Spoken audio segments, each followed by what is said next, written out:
What's up, y'all?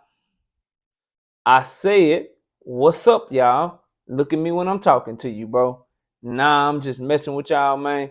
This your boy Knockout Boxing 86 TV, and we in here. So check this out, bro. Before we get going on our video, smash the like button, subscribe to the channel if you're new here, share the video, turn on your notifications, and go follow me on Twitter at KOBoxing86TV. And if you got a breakdown or a prediction you want me to do, knockoutboxing86 at yahoo.com is my email address.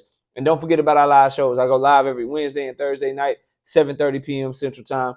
I also go live every Sunday morning with the Singing OG, KQKC Boxing Network, Sunday mornings, 9 a.m. Central Standard Time. But let's go ahead and get it popping. Let's get into our video. And today, we got to talk about Andre Ward capping for Terence Bud Crawford, bro. And I don't like Andre Ward, bro. He a legend in the game, man. Former pound for pound fighter, retired undefeated. Respect him inside the ring. But this whole thing where like he's smarter than everybody else, and we don't know what the hell we talking about, but he do, bro. Miss me with that shit, bro. Shut that shit up, dog. People ain't stupid out here, and I don't like when people try to insult my intelligence as a boxing fan, as somebody that analyze this sport and like really make content on this shit, bro. You know what I mean? But anyway, then what he said. He said he was going at Sean Porter. He said, "Brother Sean Porter, I don't agree with your comments about the Crawford Spence negotiations and how Crawford should conduct himself. I can't respect that. It sounds like you are telling him to shut up and fight. Fighters have worked hard to have a seat at the table." Then he says there are a lot of opinions, commentary about the Spence-Crawford negotiations. The reality is the majority don't really know.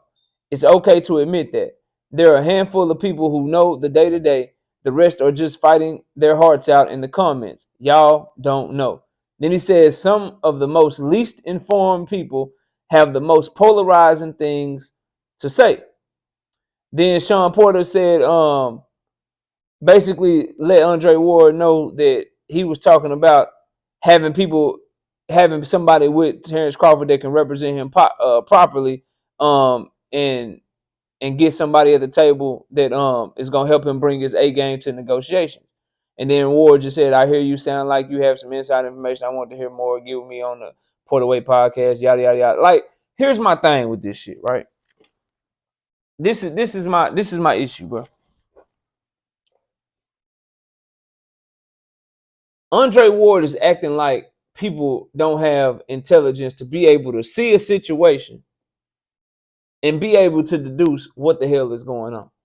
Now, I don't know what Andre Ward knows or don't know, but I know for me, I saw Errol Spence respond directly to Terence Crawford and tell him, "We gave you everything you asked for, and you didn't tell us shit about no BLK Prime." I heard Stephen Espinoza say that he was blindsided, that Terence Crawford was leading him to believe that was the fight that he wanted, in reality negotiating another fight at the same time. I heard Terence Crawford out of his own mouth tell us that he'd been talking to BLK Prime since June. Like, all this shit happened, bro. I'm not making nothing up because I don't have to. That ain't what I do this shit for. All of these things really happen. So if I know that a fighter was negotiating with one company since May and one company since June, if I know one fighter told a company, "Hey, I'm negotiating with this other company," but didn't tell the other company that he was negotiating with this one, and telling BLK Prime, "Yeah, I'm working with PBC to try to make the Errol Spence fight," but not telling Errol Spence side that, "Hey, I got this other shit over here going too with BLK Prime." I know that happened, right? I know that to this day, Terence Crawford hasn't told Errol Spence. He hasn't told Al Heyman. He hasn't told the public, who was supposedly putting up this quote unquote $50 million. I know that Errol Spence said everything that he said. We gave him everything that he wanted, all the approvals to expenses he said he wanted. We gave him that. We gave him this. We gave him all of this shit he said he wanted. And said, "If I'm lying, then post the draft you got. You got the draft, post it if I'm lying." And I know Terence Crawford didn't post that shit. So now what you want me to believe, because you want to cap for Bud Crawford, because that's your boy, that's your guy. What you want me to do is be like, well, knowing all that information, knowing that all this shit happened, let me just not criticize Bud Crawford. Knowing that everything I just said was true. Knowing that shit. Let me not criticize Bud Crawford, though. Let me back off because I don't know what's going on. At the end of the day, Andre Ward and people who agree with Andre Ward and people that's continuing to care for Bud Crawford, I don't care what you tell me, bro. These two things kill your argument. One, Terence Bud Crawford informed BLK of everything that he was doing with PBC while informing PBC of nothing he was doing with BLK. That's a fact, bro. Like you can't, there's no way around that. Point number two, Terence Crawford had an offer to fight Errol Spence, and he had an offer to fight on BLK Prime. He chose BLK Prime. Those two things kill anything you try to bring to me, dog. The man wasn't negotiating in good faith. I don't care what y'all tell me, bro. Negotiating in good faith would be using leverage, would be, hey, look, I really want to make this fight, but I got this shit over here too. I want to fight Earl. Y'all ain't coming with nothing, bro. Y'all want me to give me this, give me that, tell me I got to fight over there. Well, they offering this over here. And I won't beat Earl ass. So can you match this? What can you do to make your shit more enticing? That's what you do in good faith if you really just using leverage and putting two sides against each other. He didn't tell PBC anything about BLK because he never intended to give them an opportunity to match BLK because that's where he wanted to go, bro. That's why. Dog. Like what? Like who do y'all think y'all are fooling with this shit?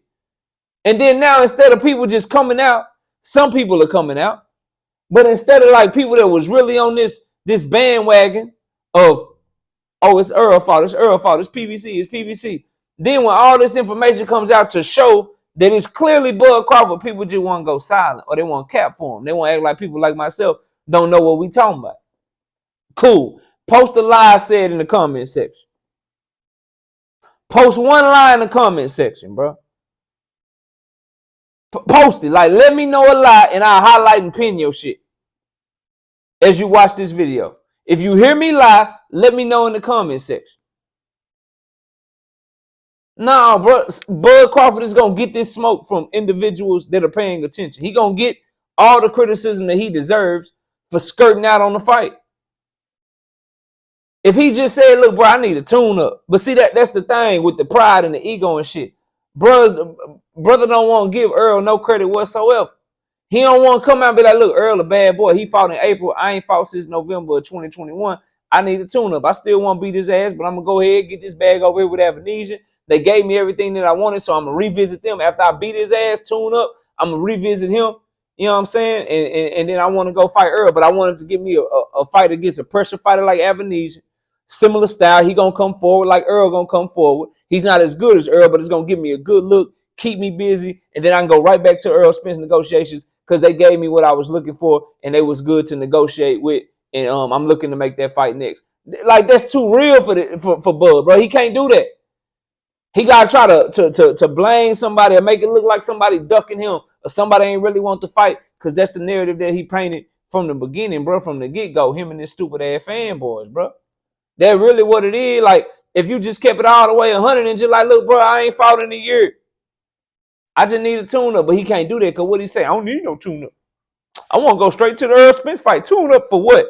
Then when they try to make that shit for you, you see what he did to Ugas, broke his goddamn eye, shattered his goddamn ribs and shit, looking strong as a motherfucking ox in that ring. You saw that shit. Now you want a tune-up, but now you can't backtrack. Now you can't be like, shit, I made a mistake. He might be back. He might be better than what I thought. So shit, I do want a tune-up. You can't do that. That's really what's going on here. He can't do that. He don't want to do that. So let me pass the buck. Let me make it look like it was their fault when it was you that was stalling. Let me make it look like it was their fault when it was you that was double dealing. Let me make it look like it was their fault when it was your ass that was negotiating with someone else and telling the other party that you was negotiating with PBC, but not telling PBC that you was negotiating with the other party. You did that shit, bro. Didn't nobody make you do that shit. Didn't nobody tell you, look, bro, negotiating bad faith. No one told you that. Look, bro, negotiate and don't get a PBC. No chance to match your other suitor. Don't give them no chance to match what you got going on over here. No one told you to do that shit. You chose to do that shit on your own, bro. And you got dudes like Andre Ward coming up here trying to cap for you like we stupid or something. Nah, Andre, We ain't stupid. I see what happened, bro. Like ain't nobody. I don't need to know nothing else. I don't need to be in the room day to day to know shit. I don't need to know that. I don't need to know the numbers. None of that. I just need to know two things, bro. Two things and I'm good. He a duck. Two things and I'm good. He all cap. And those two things are very simple. You had two people that wanted to get you for a fight. PBC wanted to get you for an Earl fight. BLK Prime wanted you to get you on their platform. That ain't me lying. That's a fact. The man said out his own mouth he been talking to BLK Prime since June. So miss me with that shit. So we know that. We know that you told BLK Prime everything that was going on with PBC and told PBC nothing about BLK Prime. We know that. We know that. Because when Earl said that you said that shit, when Steven Espinoza said that he was blindsided, your ass went quiet. Didn't say a motherfucking word. What you mean blindsided? I told y'all about BLK Prime. Didn't say a single solitary word, bro. We know that. We know that.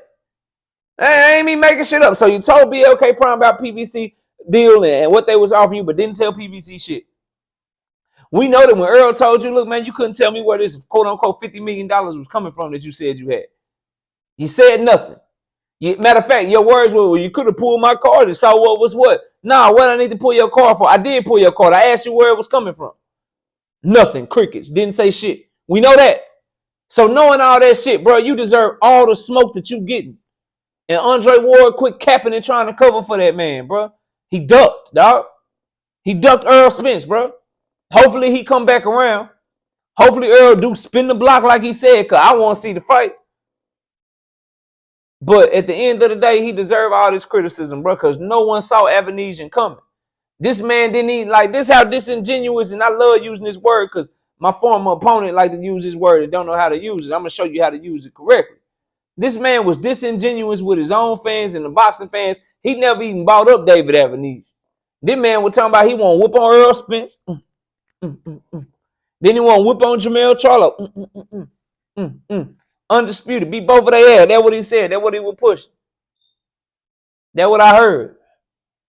And then that man went from all that shit to David Avenesian. You expect no criticism, bro? If you don't get all the way the hell out of here, bro, and quit capping for this dude, man. And if you're gonna cap for him, at least had a pride, had a dignity, you know what I'm saying? Had the courage of your convictions to cap for him in a conversation. Quit capping for him in my comment section, bro. Quit capping for him on Twitter. Come try to cap for him tonight and see if I don't all the way body bag your ass, bro. I'll be live tonight at 7:30. I will be live tonight at 7:30. Come cap for him then and see how that shit go for you. Because y'all know what we do over here, bro. We kick facts, we kick knowledge, we kick sound logic. And a lot of y'all don't. And that's why y'all can't mess with your boy. But y'all let me know what y'all think, man. What y'all think of Andre Ward capping for old Bud Crawford, man? I think that shit is hilarious. But y'all let me know what y'all think. Comment down below. Smash the like button. Subscribe to the channel. Share the video. Turn on your notifications. Go follow me on Twitter at KOBoxing86TV for breakdowns and predictions. Knockoutboxing86 at yahoo.com is my email.